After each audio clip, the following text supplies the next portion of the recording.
The education system told you that Europeans arrived on an empty continent with no history. That version worked for centuries, but the facts tell a different story. The Incas performed skull surgery with an 80% survival rate. The Haudenosaunee Confederacy was already practicing representative democracy before the Founding Fathers were born. Women voted in indigenous councils centuries before the 19th Amendment. Discover 25 facts your school never mentioned. Number 1, they had anesthesia before Europe. While European surgeons had the patient bite down on a piece of leather and hope they passed out from the pain, Native American healers were already using plants like coca, datura, and willow bark to block pain during real surgeries. And these weren't simple procedures. Peoples like the Incas were performing cranial trepanations, literally opening the skull of a living person, more than 2,000 years ago. What's most impressive is that skulls found by archaeologists show clear signs of healing, which means the patients survived and lived for years after the operation. Some studies point to survival rates above 80%.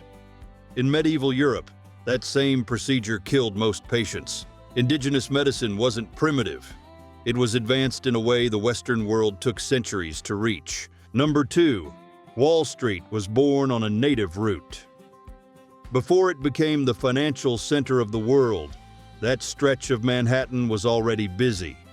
The Lenape, a people who had lived in the region for thousands of years, kept a trail there used for trade and travel between different villages. When the Dutch arrived in the 17th century, they didn't cut a new path. They simply followed what was already there. The wall that gave the street its name was built by the colonists in 1653 as a defensive barrier, but the route itself had been well worn long before that. The interesting thing is that the Lenape called the island Mannahatta, which means something like land of hills. They knew every trail, every waterway. Europeans took advantage of that knowledge and then erased its origins. Today, millions pass through Wall Street every day without knowing they're walking on a path native people laid out centuries before the first penny was ever traded there. Number 3. When Europeans arrived, they looked at wampum and thought it was just decoration. They were wrong. Those beads made from shells worked like real money, with clear rules. Color set the value. Purple beads were worth twice as much as white ones. There was even counterfeiting, which shows the system was taken seriously. But wampum went beyond currency. It served as a contract between nations, a record of agreements, and a historical memory of important events. The Dutch were the first to realize how powerful that was. And what did they do? They produced wampum on an industrial scale, using European tools to flood the market and drive down its value. It worked. Native people watched their economy collapse without a single shot being fired. This was probably the first economic warfare attack on the American continent. Number 4. Long before modern hospitals had the technique down, native midwives were already performing C-sections successfully. In Uganda, in 1879, a British doctor witnessed a healer open a mother's abdomen, remove the baby alive, and close the incision precisely using thorns and an herbal paste. Mother and child survived. On the Great Plains of North America, tribes also had their own surgical methods for difficult births. The shocking detail is this: at the same time, European hospitals had extremely high death rates for this procedure. Infections killed most women operated on by trained surgeons. Meanwhile, indigenous healers, without modern anesthesia or sterilized operating rooms, were getting results that Western doctors took decades to achieve consistently. Number 5. Long before Europeans set foot on the continent, the Incas already had a message delivery service that worked better than anything in the Old World at the same time.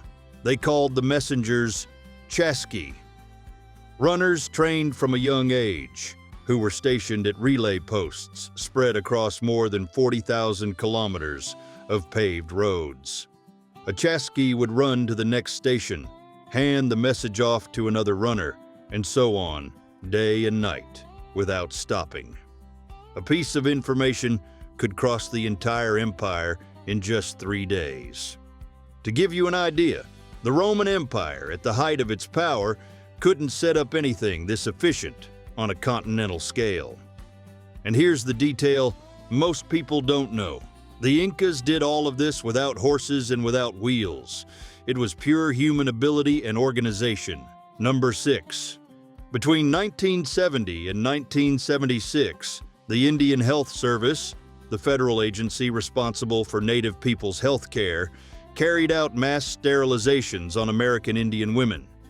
Estimates say that between 25% and 50% of Native women of childbearing age were sterilized during that period. Many of them were teenagers. Several signed consent forms written in medical language they couldn't understand, and some were pressured while they were in labor. In 1996, the General Accounting Office investigated just 4 states and already found more than 3,400 confirmed cases. The real number is probably much higher, because most reservations weren't even included in the investigation. This didn't happen in the distant past.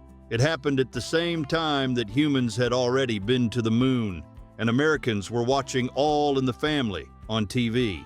Number 7. Before Europeans arrived, the Haudenosaunee Confederacy was already running a trade network that stretched from the Atlantic to the Great Lakes. We're talking thousands of kilometers of routes where furs, corn, tobacco, and wampum moved around, with wampum working as currency. This economy wasn't thrown together. It had rules, agreements between nations, and established trading hubs that had been around for generations. What's most impressive is that historians estimate the amount of wealth moved by some of these nations rivaled that of small European colonies at the same time. While colonists still depended on supplies shipped in by boat, the Haudenosaunee had a self-sufficient, diverse economy that had been running for centuries. When the French and English arrived to trade for furs, they weren't teaching anyone how to do business. They were stepping into a market that had existed long before them. Number 8. In the 1870s, there were around 30 million buffalo on the Great Plains. In less than 2 decades, fewer than 1,000 were left. And that didn't happen by accident. General Philip Sheridan even told Congress that buffalo hunters had done more to control Native people than the entire army put together. The plan was simple and brutal. Without buffalo, Plains peoples like the Lakota, Cheyenne, and Comanche would lose their main source of food, shelter, and clothing. Unable to support themselves, they'd be forced to accept the reservations.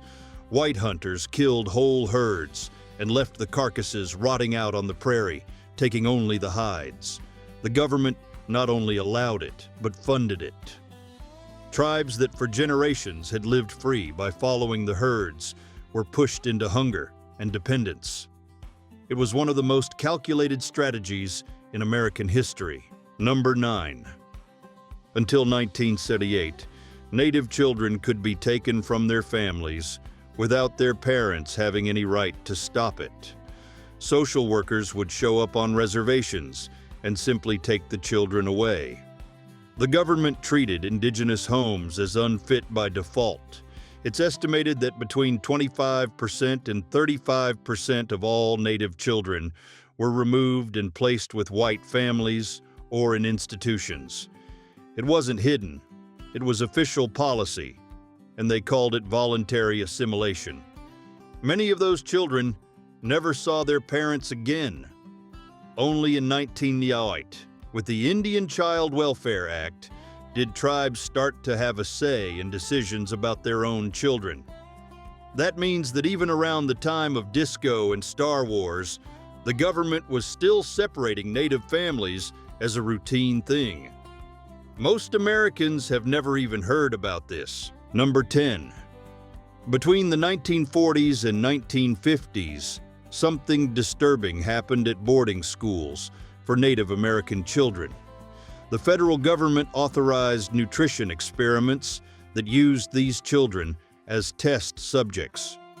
Researchers deliberately cut food for entire groups to study the effects of malnutrition on the human body. Children who were already hungry were given even less food, all in the name of science.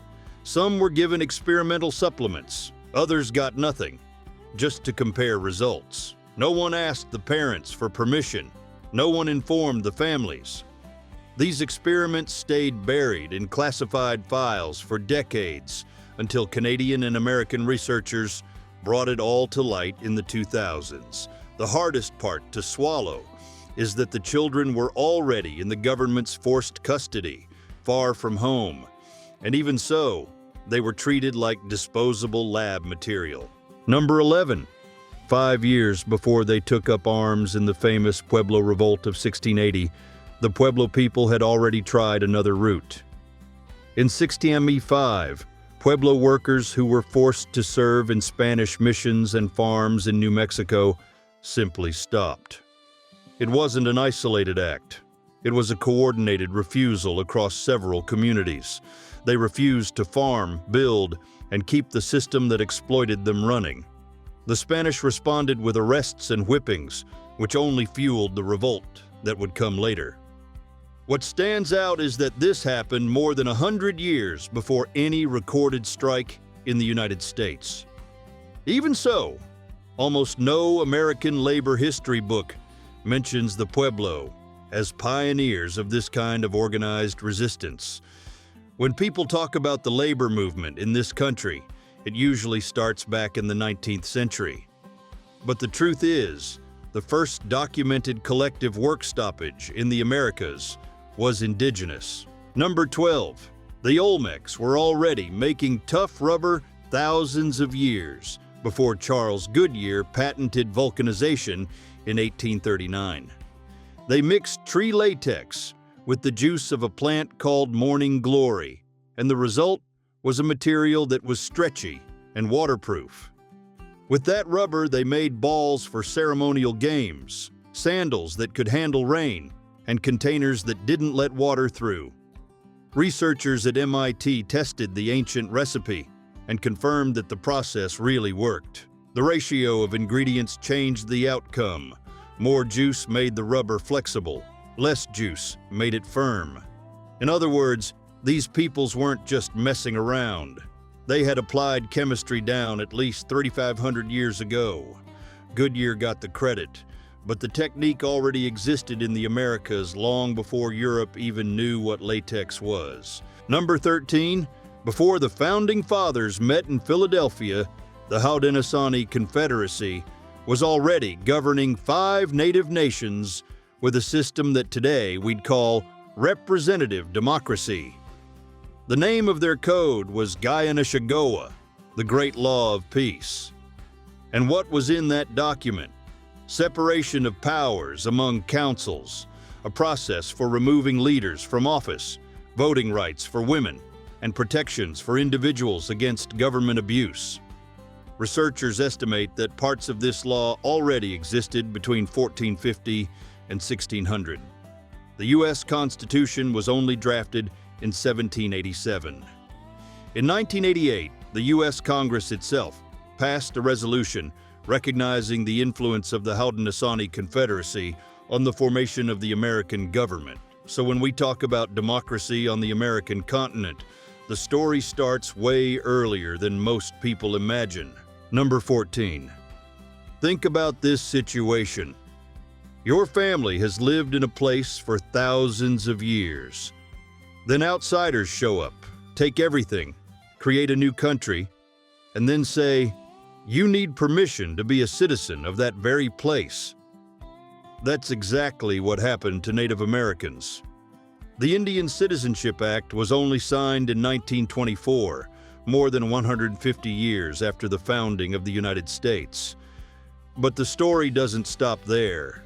Even with the federal law, states like Arizona, New Mexico, and Utah kept blocking Native people at the ballot box for decades. They used literacy tests and poll taxes to keep them away from elections. Arizona only allowed Indigenous voting in 1948. In other words, when Native veterans came home from World War II after fighting for the country, many still couldn't vote in the very state where they were born. They bled for the American flag before it recognized them. Number 15. In American schools, we learn that about 4,000 Cherokee died during the forced removal of 1838. That number stayed in textbooks for decades without anyone questioning it. But researchers who dug into missionaries' records, military reports, and tribal censuses came to a very different result. Between 8,000 and 10,000 deaths, more than double. And it wasn't just the Cherokee. The Choctaw, Creek, Seminole, and Chickasaw went through the same path. Many died from hunger, cold, and disease before they even crossed the Mississippi. The government knew about the conditions and went ahead anyway. The smaller numbers weren't a mistake, they were a choice. It was easier to tell a story with fewer dead than to explain why so many were sacrificed for land that already had an owner. Number 16. Between 1670 and 1720, English colonizers captured and enslaved between 30,000 and 50,000 Native Americans just in the southern part of what is now the United States. To put it in perspective, that number was similar to the number of enslaved Africans in the same region during the same period. The difference is that almost no one talks about it. Entire tribes were broken apart through wars deliberately stirred up by colonists who armed one group against another specifically to create prisoners and sell them as slaves. Many of these native people were sent to plantations in the Caribbean and never came back. Over time, that history got pushed aside in books, almost as if it never happened. But it did, and on a scale that completely changes what most of us learned about this chapter of the country. Number 17. This wasn't something done by outlaws or some out-of-control militia.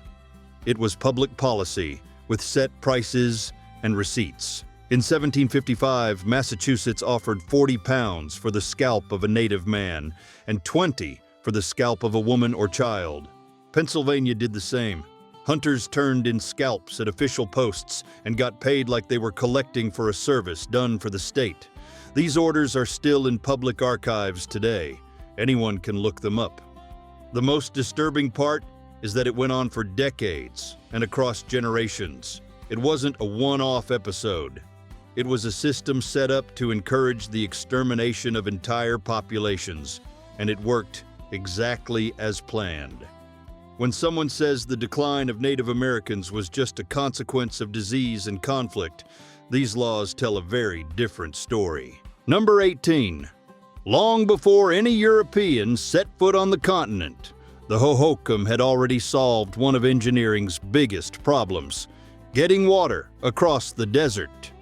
In Arizona, they built more than 800 kilometers of canals, using only observation of the land and manual labor. The water flowed by gravity, no pumps, no metal tools. The system worked for centuries and supported thousands of people in a region where it barely rains. When colonizers arrived in the Salt River Valley, they found the canals abandoned and simply started using them, with no idea who had built them. The city of Phoenix literally grew on top of that network. Today, engineers and researchers study the layout of these canals because their water use efficiency rivals modern techniques.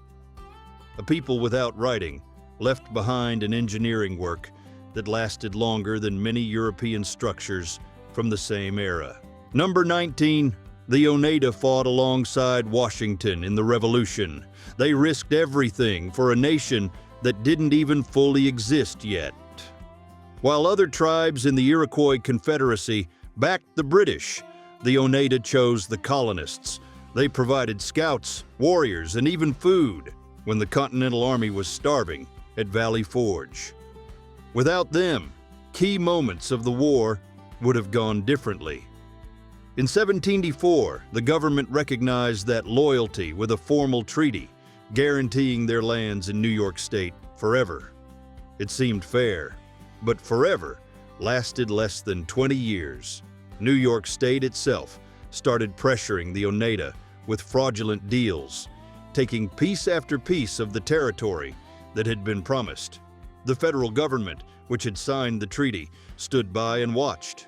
By 1840, the Oneida had lost almost everything, and many were pushed to Wisconsin. The United States' first military alliance with the native people ended in a quiet betrayal. Number 20. At a time when the whole world measured power by accumulated wealth, the Kwakwaka'wakw of the North Pacific did the opposite. Among them, the most respected leader was the one who gave the most away, not the one who kept the most. The potlatch ceremony worked like this. A chief would gather hundreds of people and give out blankets, canoes, food, and even copper objects worth a fortune. The more you gave, the higher your status. Hoarding was seen as weakness. This system worked for centuries until the Canadian government decided to ban it in 1885, labeling the practice an obstacle to civilization. The tribes kept holding potlatches in secret, risking prison to keep the tradition alive. The ban was only lifted in 1951, more than 6 decades later. Number 21. Did you know the U.S. government treated indigenous leaders as national security threats? COINTELPRO, the FBI program, didn't just go after groups like the Black Panthers, it also infiltrated and sabotaged the American Indian movement during the 1970s. Federal agents posed as activists, created internal conflict, and planted false evidence against leaders. The best-known case is Leonard Peltier, convicted in 1977 for the deaths of 2 FBI agents at Pine Ridge.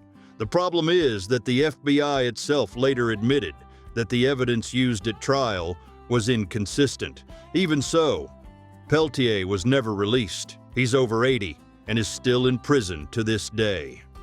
Organizations like Amnesty International have called for his release. His case raises a question a lot of people would rather not ask. Did the justice system work here, or was it used as a political tool? Number 22. The case. Johnson vs. Mintosh changed everything. Chief Justice John Marshall ruled that when Europeans discovered a land, they automatically gained rights over it. It didn't matter that millions of people had already lived there for thousands of years. In practice, the court said that setting foot on an inhabited continent was enough to claim it.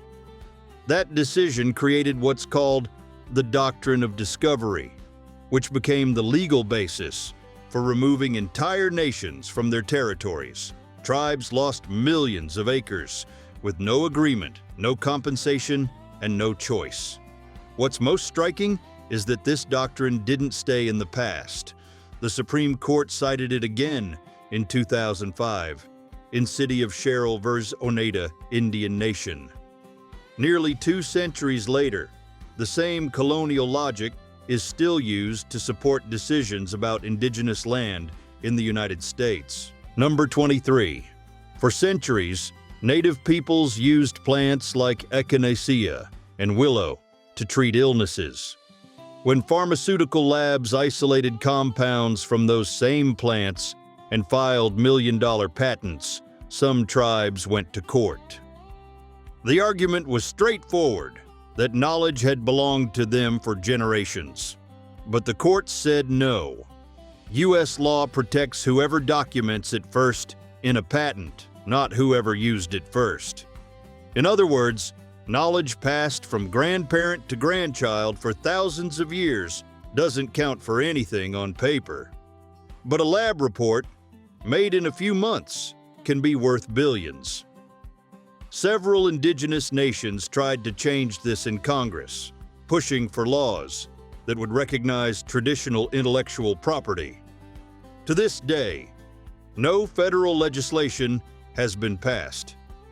The knowledge keeps getting extracted, and the profit keeps going somewhere else. Number 24.